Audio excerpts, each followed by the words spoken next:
One gesture that we're going to teach you is quite powerful, especially when you're up there on stage, putting both hands on your chest. This gesture is a universal sign of honesty, sincerity, and deep conviction.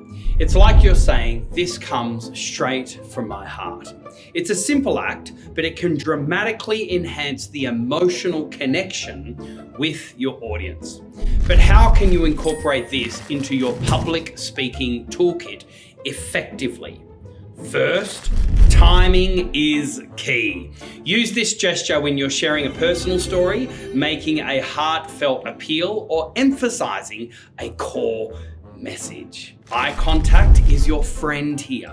While your hands signal honesty, locking eyes with your audience reinforces your message authentically.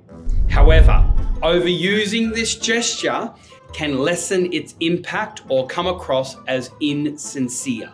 Use it when the emotional weight of your message is at its peak. Balance is everything. Next time you're delivering a speech and you want to deeply connect with your audience, remember the power of placing both hands on your chest.